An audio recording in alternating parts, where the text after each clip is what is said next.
Bom dia, uma alegria estar com cada um dos irmãos nessa manhã. Como o pastor Diego disse, né? Os irmãos estão mais acostumados com o culto à noite, né? Então voltar com a programação de manhã é sempre um desafio, né? Lá na nossa igreja também, nós também temos somente na parte da noite, escola dominical, seguido do culto. Então, até para mim está sendo um pouquinho diferente voltar aos velhos costumes, né? Mas vamos continuar a nossa série de estudos. Estamos tratando sobre o custo do discipulado, ou qual é o preço de seguir a Jesus. Eu peço que você abra sua Bíblia lá em Lucas capítulo 14.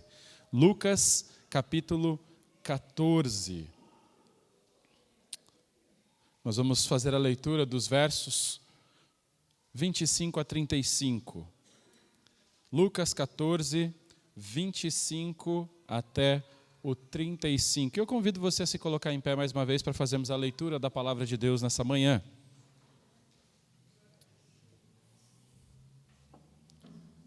A palavra de Deus nos diz no verso 25: Grandes multidões acompanhavam Jesus, e ele, voltando-se, lhes disse: Se alguém vem a mim e não me ama mais do que ama o seu pai, a sua mãe, a sua mulher, os seus filhos, os seus irmãos, as suas irmãs e até a sua própria vida, não pode ser meu discípulo. E quem não tomar a sua cruz e vier após mim, não pode ser meu discípulo. Pois qual de vocês, pretendendo construir uma torre, não se assenta primeiro para calcular as despesas e verificar se tem meios para concluir? Para não acontecer que, tendo lançado os alicerces e não podendo terminar a construção, todos os que a virem zombem dele, dizendo: Este homem começou a construir e não pôde acabar. Ou qual o rei, que indo para combater outro rei, não se assenta primeiro para calcular se com 10.000 homens poderá enfrentar o que vem contra ele com 20.000? Caso contrário, estando o outro ainda longe, envia-lhe uma embaixada pedindo condições de paz. Assim, pois, qualquer um de vocês que não renuncia a tudo que tem, não pode ser meu discípulo. Vamos ler juntos o versículo 33? Assim, pois, qualquer um de vocês que não renuncia a tudo que tem, não pode ser meu discípulo. Verso 34. O sal é certamente bom, mas se o sal se tornar insípido, como lhe restaurar o sabor? Não presta, mas nem para a terra, nem para o monte de estrume, lançando fora. Quem tem ouvidos para ouvir, ouça. Que Deus abençoe a sua palavra. Vamos orar. Nosso Deus, rogamos que nos capacite a entendermos a sua palavra nessa noite, abrindo nossos corações e o nosso entendimento para aplicá-la e sermos transformados por ela. Porque é em nome de Jesus que nós oramos. Amém. Podem se assentar. A frase que sintetiza tudo o que temos estudado até aqui é a seguinte: seguir a Jesus te custará tudo, mas não segui-lo te custará muito mais, vai custar a sua alma. A minha intenção em repetir essa frase mensagem após mensagem, é porque eu sei que muito do que será dito aqui será esquecido por vocês. Nossa mente é falha. Nós esquecemos muito daquilo que ouvimos, daquilo que vemos. Mas se você sair daqui entendendo e decorando, compreendendo essa frase, eu já estarei satisfeito. Porque, de fato, seguir a Jesus é caro, mas não segui-lo é muito mais caro. Custará a nossa alma pela eternidade. Irmãos, Jesus, ele era direto e firme nos seus discursos. Ele nunca fez uso de meias palavras. Ele nunca ficou divagando sobre conceitos abstratos nos seus sermões. Ele sempre foi simples e direto. Jesus sempre queria ter a certeza de que os seus ouvintes entenderiam exatamente o que ele queria dizer. O que Jesus diz a essa multidão aqui em Lucas capítulo 14 poderia ser facilmente considerado as palavras mais duras que já saíram da sua boca enquanto ele esteve aqui nessa terra. Observe o teor do seu discurso no versículo 26. No versículo 26 ele diz: se alguém vem a mim e não me ama mais do que ama o seu pai, a sua mãe, a sua mulher, os seus filhos, os seus irmãos e as suas irmãs, e até a própria vida, não pode ser meu discípulo. Você já prestou atenção no peso dessas palavras? No quão exigente é o discurso de Jesus aqui? A versão revista e atualizada é ainda mais enfática nesse verso 26, porque ele diz que se alguém vem a mim e não aborrece o seu pai, a sua mãe, e ele começa a dar aquela mesma lista. Esse aborrece aqui, em algumas traduções mais antigas ainda, aparece como odiar. E aí a gente começa a se perguntar, né? Será que eu estou lendo corretamente as Escrituras? Jesus está afirmando aqui que aqueles que desejam ser seus seguidores não devem amar os seus entes queridos? Será que é isso que Jesus está dizendo aqui? Será que ele está exigindo que nós odiemos aqueles que nos trouxeram ao mundo? Será que Jesus está dizendo que nós devemos odiar os nossos próprios filhos?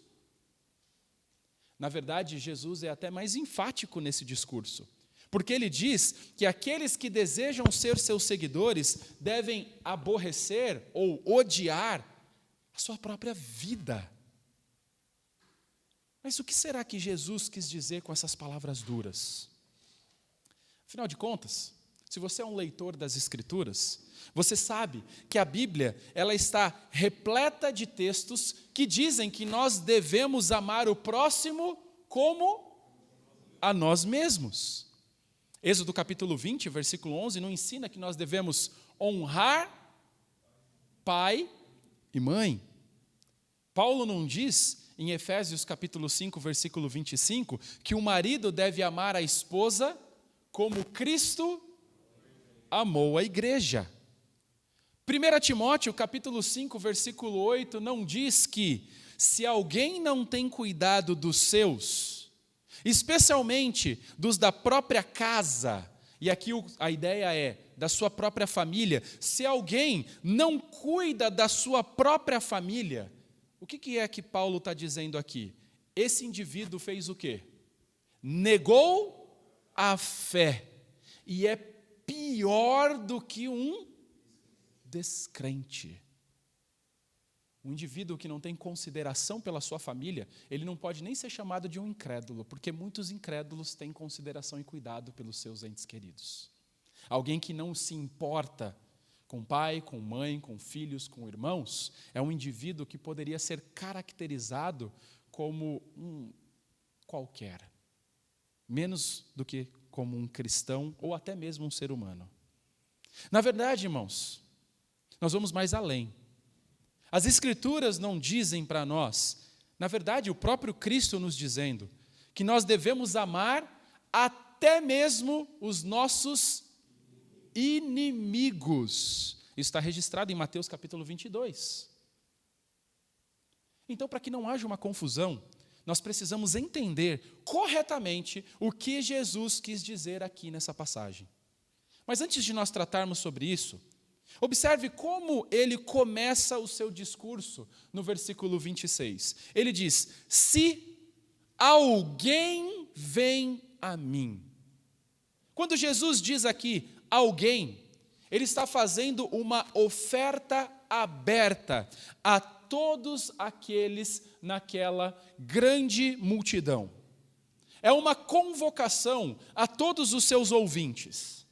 Independente do passado dessas pessoas, independentemente dos pecados que elas haviam cometido, não importava se essas pessoas eram religiosas ou não, se eram cidadãos morais ou imorais, se eram doutores ou analfabetos.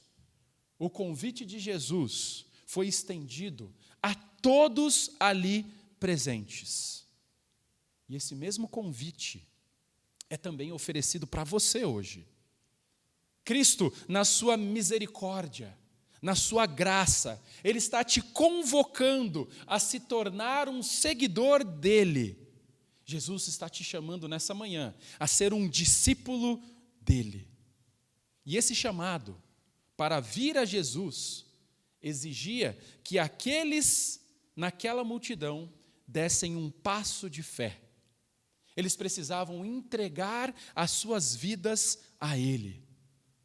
Então, vir a Cristo significa renunciar à sua própria vida e consagrá-la a Jesus. Significa que você vai parar de viver para você mesmo e você vai passar agora a viver para Ele. Significa que você vai parar de confiar em si mesmo e agora você confia somente nele. Olha o que Jesus disse em João capítulo 6, versículo 35. Ele fala: eu sou o pão da vida. E ele faz aquele mesmo convite: quem vem a mim jamais terá fome. E olha o que ele quer dizer com vir a Ele. Vir a Jesus significa crer em Jesus. Porque aqui ele coloca um contraponto que complementa o sentido anterior. Ele fala: e quem crê em mim jamais terá sede. Então nós percebemos aqui que vir a Cristo é o mesmo que crer nele. Em outras passagens, Jesus faz convites semelhantes. Mateus capítulo 11, versículo 28 nos diz, tá certo, né? Eu fico na dúvida se passou o slide ou não. Versículo 28 diz: venham a mim, todos vocês que estão cansados e sobrecarregados. É um convite. Venham, e eu os aliviarei. Tomem sobre vocês o meu jugo e aprendam de mim, porque eu sou manso e humilde de coração, e vocês acharão descanso para a sua alma. E olha que bênção que ele diz no verso 30. Porque o meu jugo é suave, o meu fardo é leve. Ser cristão não é difícil. Ser cristão não é carregar um peso nas suas costas. Ser cristão é seguir a Jesus num caminho que o próprio Cristo nos ajuda a trilhar. Essa convocação exige que aqueles que vêm a Cristo se humilhem e fiquem debaixo do seu controle, debaixo do seu domínio. Jesus está usando aqui, irmãos, nesse verso, uma metáfora para dizer que, assim como um boi se submetia ao jugo ou ao controle do seu dono, quem vem a Cristo deve se submeter ao jugo, ao controle, ao senhorio de Jesus. Com esse convite, Jesus chamou aqueles no meio daquela grande multidão a trocarem sua pesada carga de pecado por um jugo suave da graça. Jesus estava oferecendo aqui verdadeiro descanso para suas almas. Hoje ele está oferecendo o mesmo para cada um de nós nessa manhã. Será que você não está tentando ganhar a sua salvação pelos seus próprios méritos? Será que você não está tentando merecer o céu? Será que você não está tentando ganhar a atenção de Deus pelos seus próprios méritos? A palavra de Deus nos diz que simplesmente nós devemos ir a Jesus e descansar na sua obra salvadora da cruz. Não há um fator mais importante do que o que Jesus destaca aqui. Porque Jesus diz que Ele define os termos para os seus seguidores. Ninguém pode seguir a Jesus à sua própria maneira. Por mais que é uma grande bênção, esse convite é aberto, nós somos todos convocados a sermos seus seguidores. As condições que Jesus impõe são inegociáveis. Ou você as aceita, ou você as rejeita. Não há meio termos. E para o espanto dessa grande multidão, Jesus estabeleceu condições assustadoramente altas. Cristo, ele enfaticamente diz que, se alguém vem a Ele, esse indivíduo deve aborrecer, ou seja, odiar aqueles a quem ele mais ama. Essas palavras de Jesus, sem dúvida, saltaram aos olhos daqueles ouvintes. Essas palavras de Jesus, sem dúvida, pareceram ofensivas aos ouvidos daquela grande multidão. Eles, sem dúvida, se abalaram. Era a primeira vez que eles ouviam um discurso tão duro, que exigia tanto daquelas pessoas. Com essas palavras, com certeza, Jesus conseguiu a atenção de todos naquela grande multidão. Mas a pergunta ainda não foi respondida. O que Jesus quis dizer com isso? Bom, a Nova Almeida Atualizada, que é uma versão mais atual, a NVT, essas traduções já nos trazem o sentido do texto original. Nós percebemos ali que, diferentemente de versões mais antigas, que trazem esse termo de amar, quem não vem a mim e aborrece, a Nova Almeida coloca que nós devemos amar mais a Deus do que nossos familiares. E, sem dúvida, esse é o sentido que Jesus está colocando aqui nessa passagem. Ele não está nos mandando odiar nossos entes queridos literalmente. Ele está falando que nós devemos amá-los menos do que nós amamos a Jesus. Agora a pergunta que surge, geralmente quando eu falo sobre isso é: mas e no original, pastor?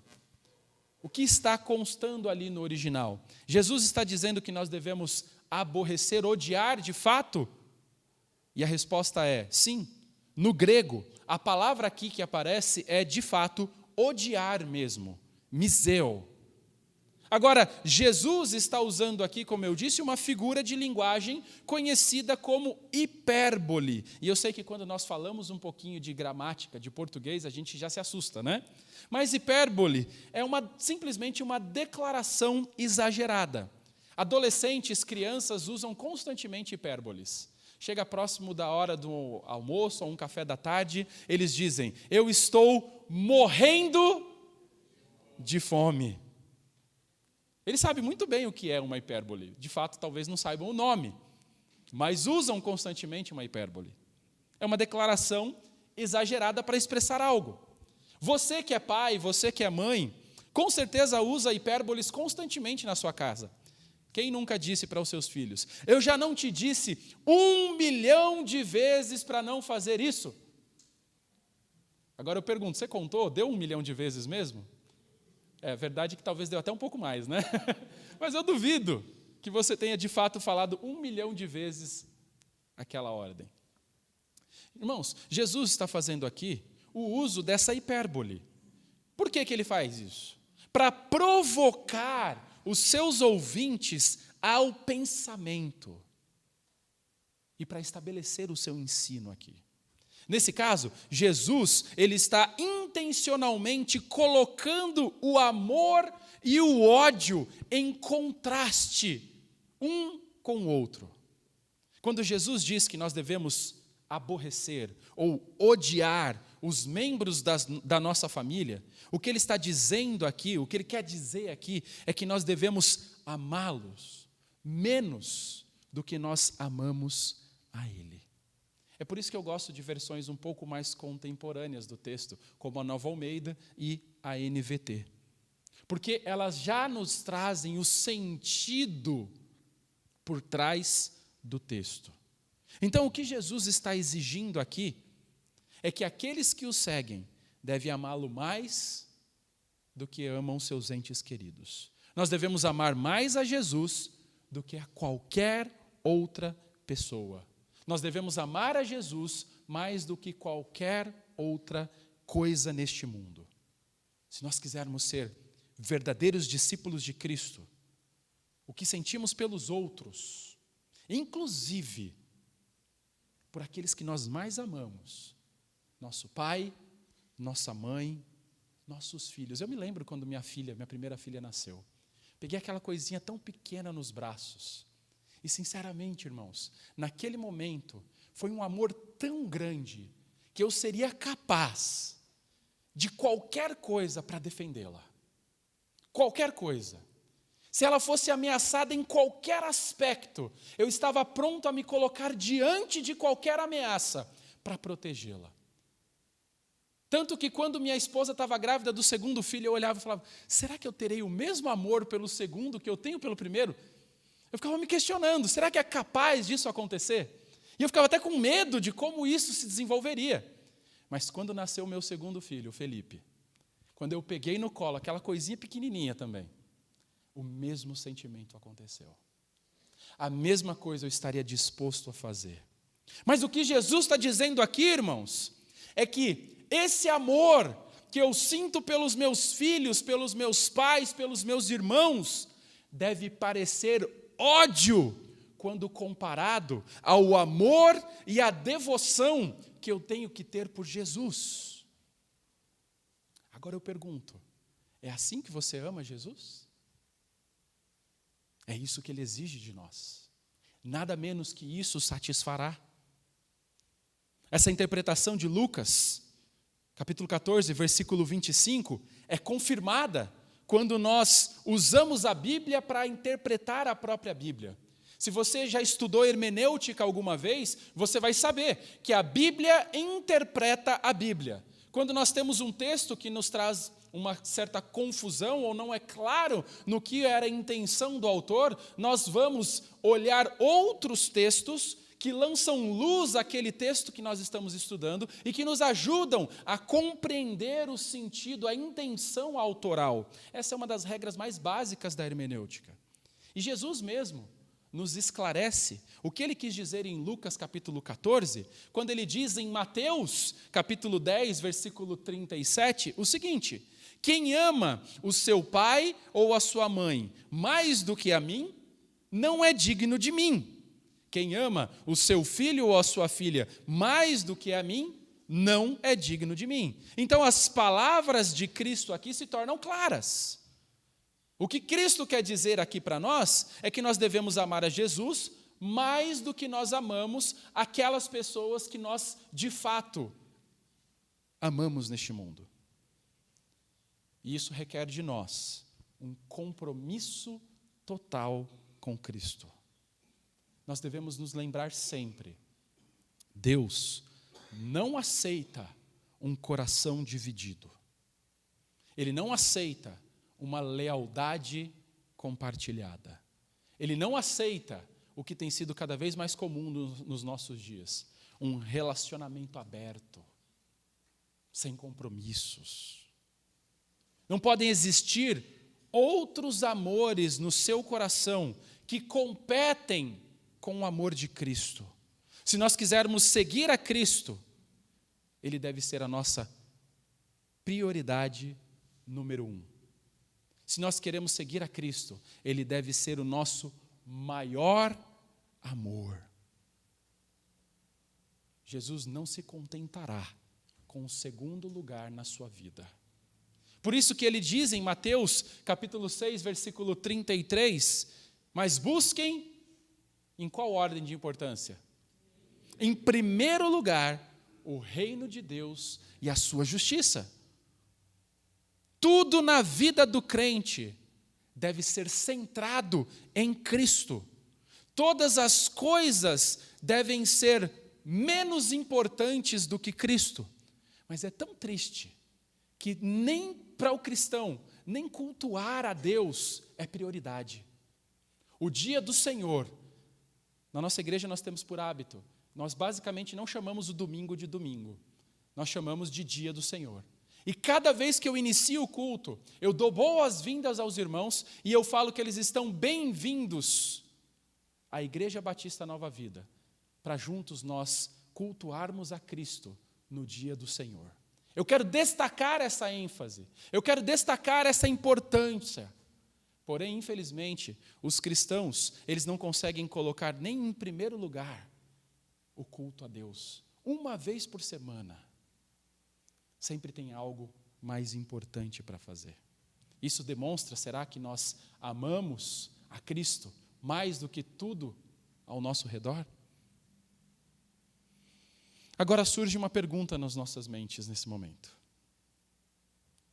Se nós devemos amar a Cristo dessa forma, como nós podemos desenvolver esse amor? Concordam? Porque se você de fato é um seguidor de Jesus, você quer amá-lo como ele exige aqui. Agora, como nós seremos capazes de amá-lo assim? Como nós podemos desenvolver esse amor nas nossas vidas? Eu vou dizer para vocês como nós podemos fazer isso. Em primeiro lugar, esse amor é desenvolvido, para esse amor ser desenvolvido nas nossas vidas, amar a Jesus Cristo vai começar nas nossas mentes, ok? Amar a Jesus Cristo começa onde? Nas nossas mentes. Sabe por quê? Porque nós não podemos amar quem nós não conhecemos.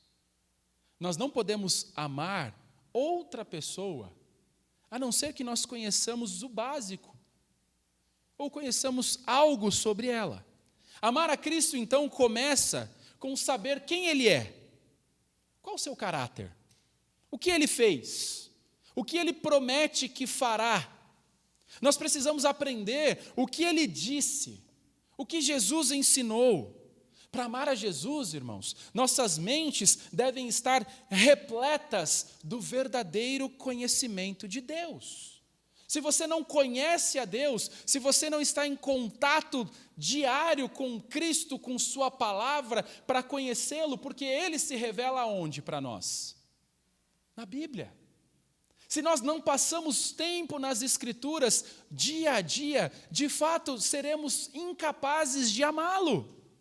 Mas, infelizmente, o crente, ao invés de passar tempo nas Escrituras durante a semana, eles, a maioria das vezes, passam a semana inteira com suas caras enfiadas num celular, num computador, num videogame, na televisão, vendo porcarias. E por porcarias eu não estou dizendo nem coisas pecaminosas, mas eu estou dizendo coisas que não têm valor em si, que não serve para nada. Você passa o dia inteiro passando vídeos de pessoas que você não conhece, fazendo coisas bestas para chamar atenção. E depois você se pergunta, por que está tudo dando errado na minha vida? Bom, você não estuda a Bíblia diariamente, você não ora, você não tem relacionamento com Deus. Muitas vezes não tem nem coragem de vir à igreja, não tem a coragem de vir à escola bíblica dominical. Malemar presta atenção na pregação. E se a gente falar para você, vamos ler um livro cristão, vixe, falou a palavra, vamos ler, você já começa a ter urticária, né? Lê, pastor. Hoje não tem um vídeo, não tem um áudio. Você já fala, eu não gosto de ler. Entenda uma coisa, o cristão não tem o direito de dizer que não gosta de ler. E eu vou te dar uma razão bíblica para isso. Quando Deus quis se revelar ao ser humano, Ele se revelou através de um livro. Ele poderia, se fosse dessa forma que Ele quisesse se revelar para nós, através de um vídeo, através de um áudio. Não. Ele se revelou para nós através de um livro. Você precisa ler as Escrituras. Você precisa ler bons livros cristãos. Uma coisa que eu aprendi na minha vida é que você, como indivíduo, você é a média da soma de duas coisas: os livros que você leu e as pessoas com quem você anda. Se você pegar essas duas coisas, somar e dividir, você é a média dessas duas coisas.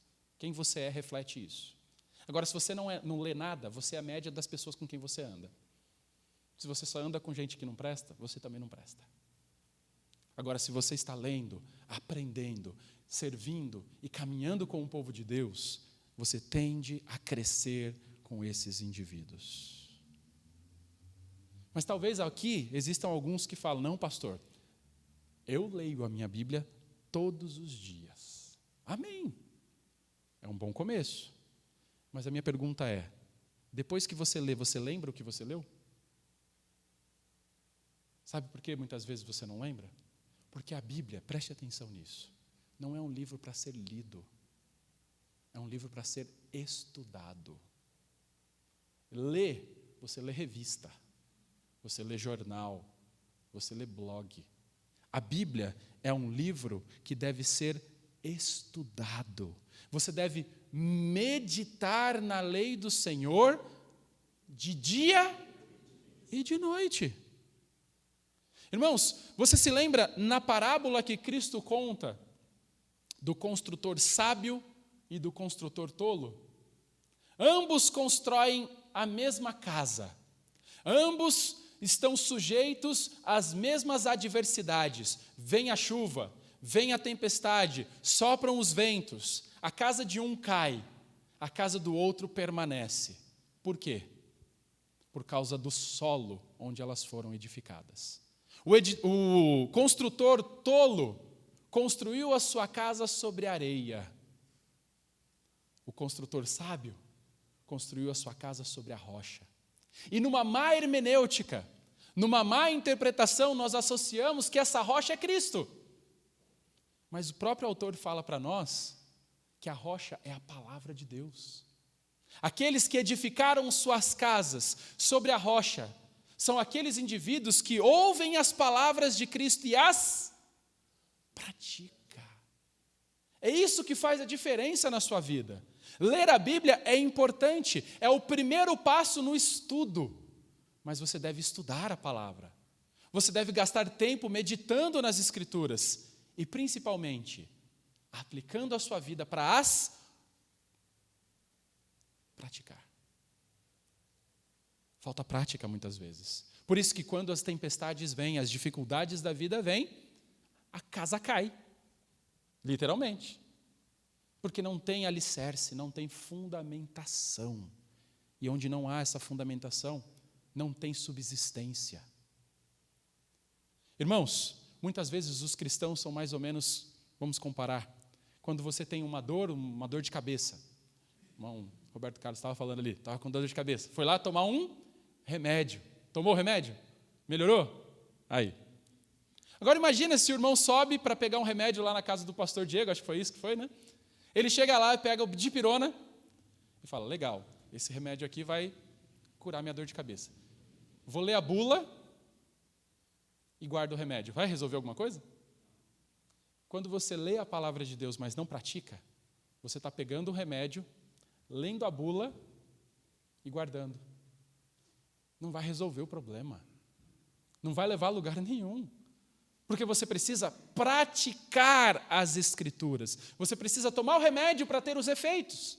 Você precisa praticar a palavra de Deus para crescer. A vida cristã é simples, gente. A gente complica. Mas lá no culto infantil, se a gente perguntar para as crianças, elas vão saber responder. Porque elas cantam uma música que diz que quando nós lemos a Bíblia e fazemos oração, nós crescemos. E quem não ora e a Bíblia não lê, diminuirá. A vida cristã é simples. Irmãos, nós somos a geração que mais está tendo acesso a materiais e conteúdos espirituais de qualidade. A internet tem muita coisa que não presta, tá? Mas tem muita coisa boa. Nós temos tantas oportunidades, tanto material de instrução valioso disponível digitalmente. Mas, ironicamente, nós somos a geração mais biblicamente analfabeta que já existiu. E muitas vezes é por isso que a vida de muitos está uma porcaria.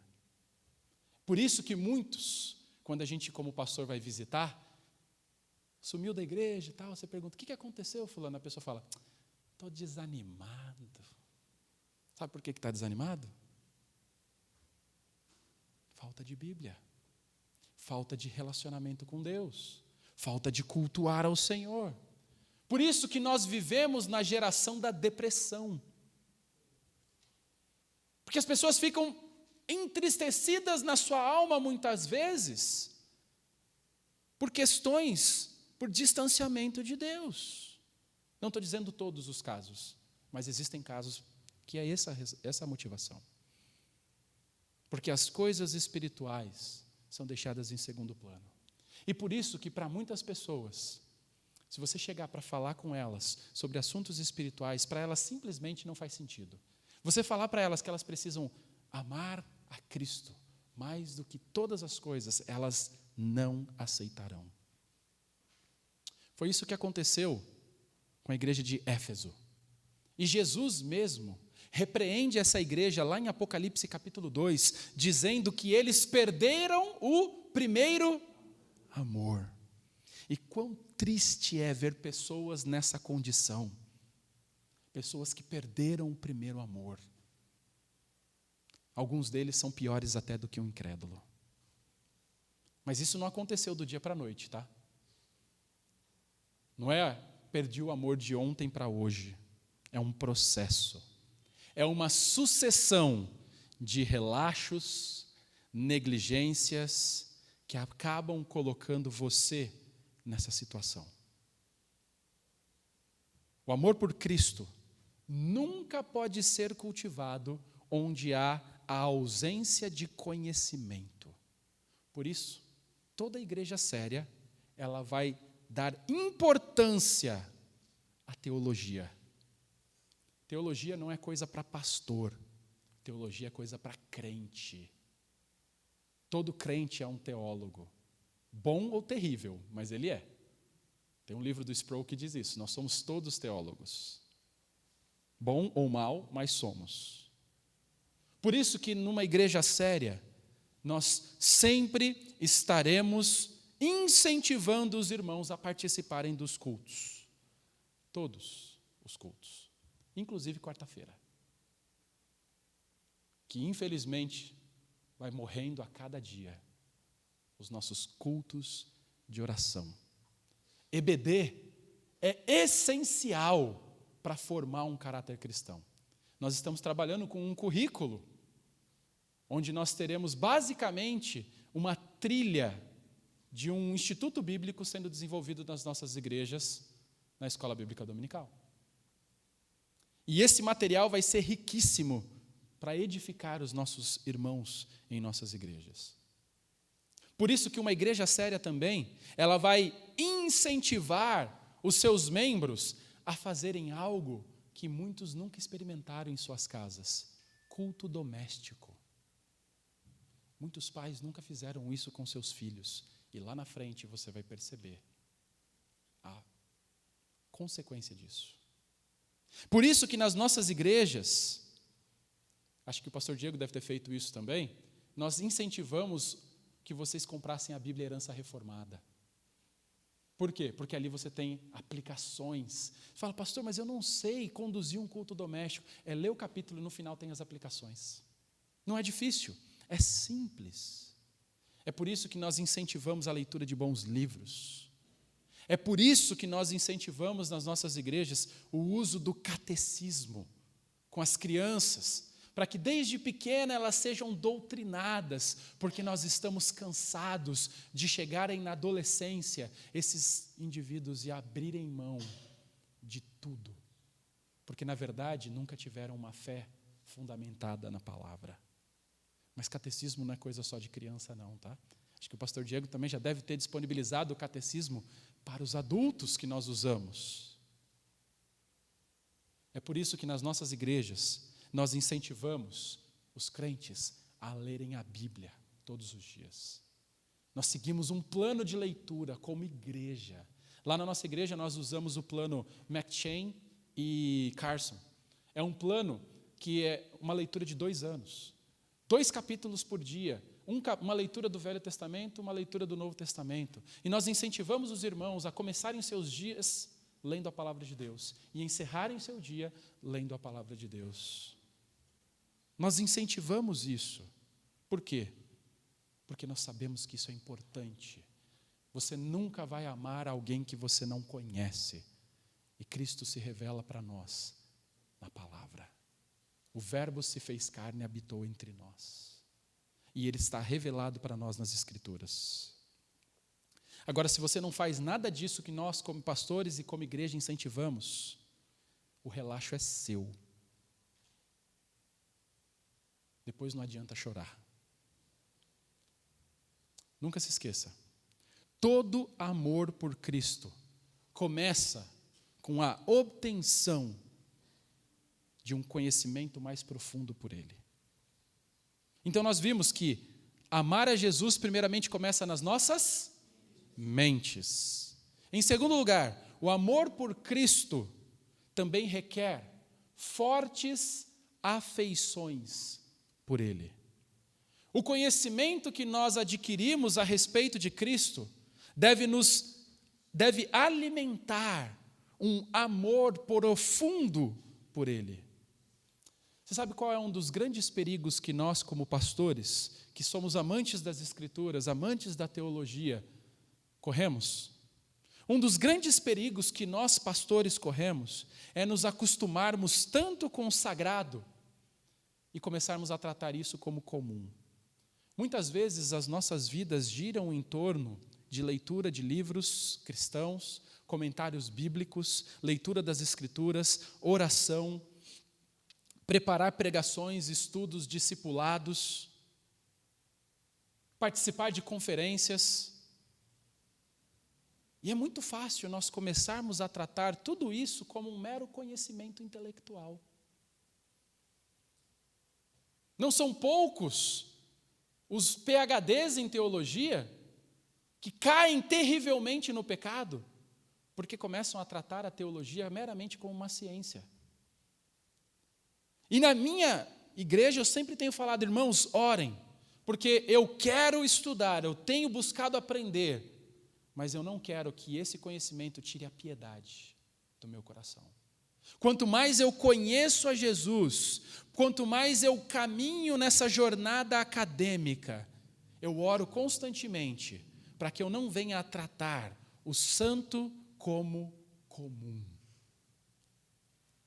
Quanto mais nós aprendemos a respeito da pessoa e obra de Jesus, o nosso coração deve ficar inflamado e fervoroso por Ele.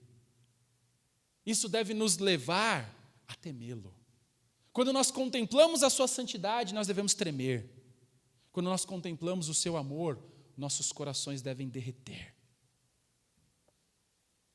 Nenhum seguidor genuíno de Cristo pode olhar para a vida santa de Cristo e o seu sacrifício na cruz e ficar indiferente. Mas se todos os pastores fizessem isso, não haveriam tantos pastores caindo na desgraça do pecado. E quantos são todos os anos que fazem isso? Porque abandonam a piedade, agem como profissionais. John Piper tem um livro sobre isso. Irmãos, nós não somos profissionais, é o título do livro. E muitos pastores têm buscado carreiras. Se eu quisesse carreira, eu teria continuado onde eu trabalhava antes. Se eu quisesse salário, eu teria continuado onde eu trabalhava antes. Eu estou na obra de Cristo para segui-lo e para amá-lo cada vez mais. Nosso relacionamento com Ele deve refletir isso. Porque nenhum seguidor genuíno de Cristo vai amar a Cristo se não se comprometer com Ele. Nosso relacionamento com Ele não pode ser frio. Nós temos que ter um relacionamento quente. E alguns ficam na mornidão. E o morno causa o que em Cristo? Ânsia de vômito. Deve haver um retorno ao primeiro amor. E isso vem através da sua palavra. Então nós vimos que amar a Jesus primeiramente começa com as nossas mentes. Em segundo lugar, requer fortes afeições ou emoções por Ele. Em terceiro e último lugar, qualquer amor genuíno por Cristo também direcionará as nossas vontades. Em João capítulo 14, versículo 15, Cristo disse o seguinte: se vocês me amam, perceba, ele coloca num condicional aqui, você tem que provar que ama. Como você prova que você ama Jesus? Guardando os meus mandamentos. Isso significa que o nosso amor por Cristo deve produzir obediência a Ele. Não importa o que você fale, se você não obedece à palavra de Deus, você não ama a Cristo.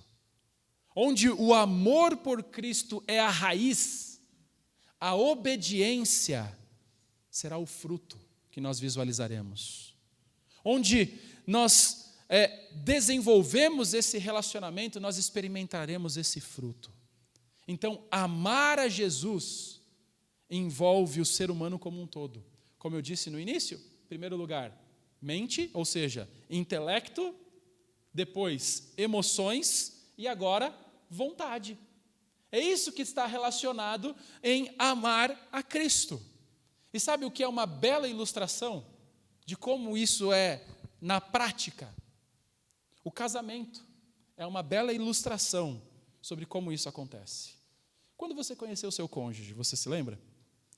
Primeiramente, você conheceu num nível intelectual, né? Primeiramente, você olhou e falou, uau, quem é? Quem é ele?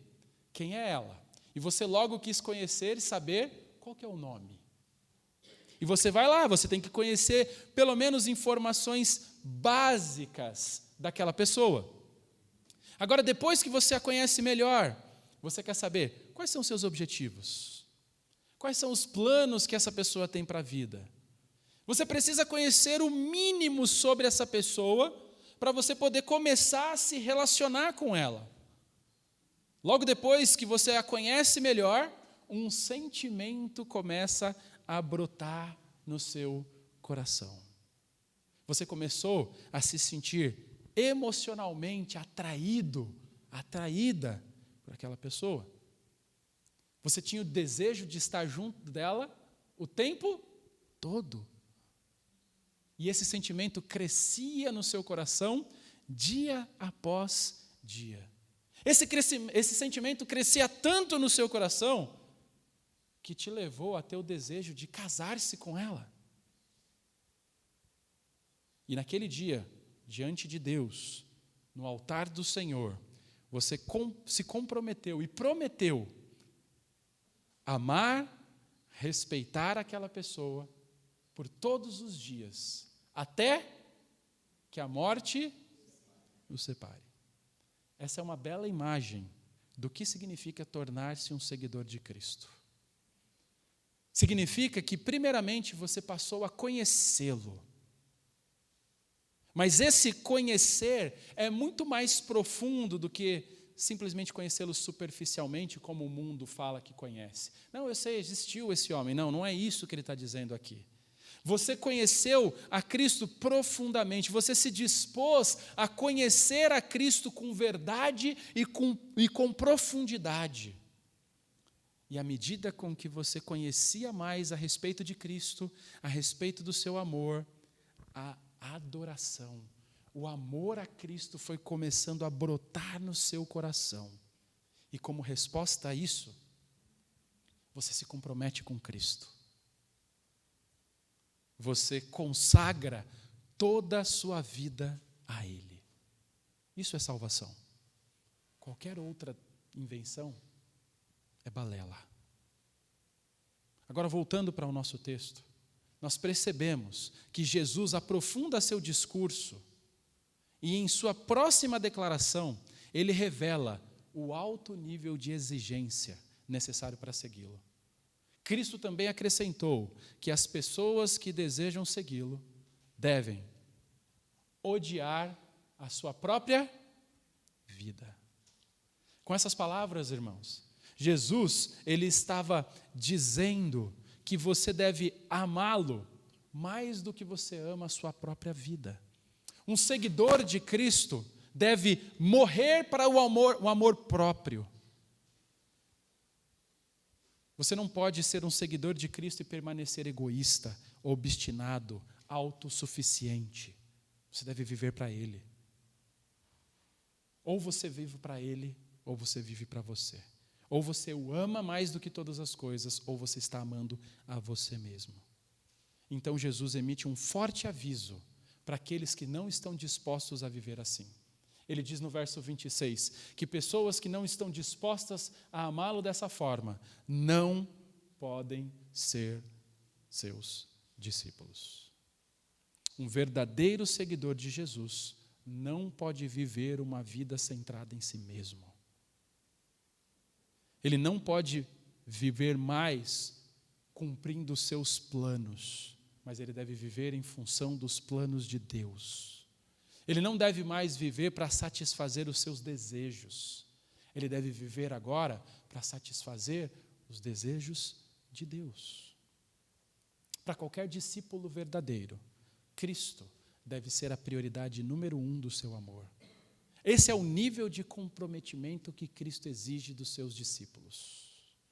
E isso é algo inegociável. Você percebe que não há cláusulas de exceção nesse contrato. É assim e pronto. Já viu aqueles contratos gigantescos que você tem que assinar? E no final tem aquele monte de letrinhas miúdas que ninguém lê. Na verdade, não lê nem um contrato, né? Quanto mais as letrinhas miúdas. Cristo não está colocando letrinhas miúdas para os seus seguidores. Ele simplesmente diz, é assim. E pronto. Não está disposto? Não pode ser um seguidor de Jesus. Entenda uma coisa muito importante. Jesus não quer um mero lugar na sua vida. Jesus quer o comando da sua vida. E qualquer coisa menos do que isso não serve e te levará à condenação eterna. É fácil permanecer desapercebido no meio da grande multidão que está seguindo a Jesus. É fácil se deixar levar pela euforia da multidão. Mas quando Jesus se dirigiu à multidão, ele exigiu deles o que é mais difícil. Ele exigiu entrega total. Cada pessoa que desejasse ser seu seguidor deveria se consagrar totalmente a Ele. Caso contrário, não poderiam ser seus discípulos. Aqui Jesus faz o uso de palavras duras, justamente para confrontar aquelas pessoas. Provocar essas pessoas ao autoexame. Caso contrário, elas não poderiam ser seus seguidores. A verdade precisava ser dita.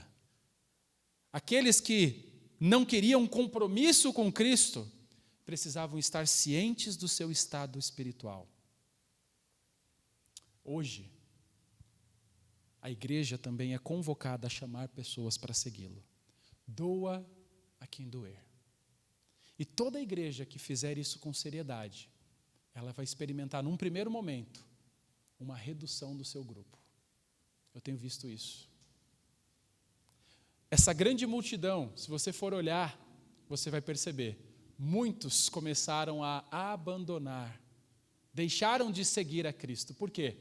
Porque muitos diziam que seu discurso era pesado, suas palavras eram duras. Somente verdadeiros seguidores permanecem. Há necessidade dessa confrontação, porque senão nossas igrejas incharão de pessoas descomprometidas com Cristo. Cada vez que a verdade é pregada, cada vez que a palavra de Deus é ensinada, ela sempre traz resultado. Sempre. Porque a palavra de Deus, ela junta, mas ela também espalha. O mesmo sol que derrete a cera, ele endurece o barro. A mesma palavra de Deus que quebranta corações, ela também vai endurecer aqueles que não querem se submeter. E aqueles que não querem se submeter virarão as costas e não se comprometerão com Cristo. Nessa manhã, Cristo está chamando você para amá-lo mais do que você ama seu pai, sua mãe, seus irmãos e seus filhos. Ele está chamando você a ter um amor por Ele maior do que você tem pela sua própria vida. Eu pergunto, você já respondeu a esse convite? Você já veio a Cristo pela fé? Você já é um seguidor, uma seguidora de Cristo? Se não é, faça isso agora. É a melhor coisa que você pode fazer em vida. Vamos orar. Nosso Deus, agradecemos pela Tua palavra. Agradecemos porque o Senhor nos mostra como nós devemos desenvolver em nossos corações esse amor pelo Senhor. Reconhecemos que muitas vezes nosso amor está aquém do que deveria. Rogamos o teu perdão. Ajude-nos a reposicionar as prioridades. Ajude-nos a amá-lo como o Senhor quer ser amado. E se houver pessoas aqui nessa manhã que não têm aberto mão de todas as coisas por amor ao Senhor, que o teu Santo Espírito possa trabalhar em seus corações para que elas entendam que é isso que significa ser um cristão. Ser um cristão é abrir mão de tudo que nós mais amamos para seguir ao Senhor e amar ao Senhor. Porque é em nome de Jesus que nós oramos. Amém. Pastor Diego.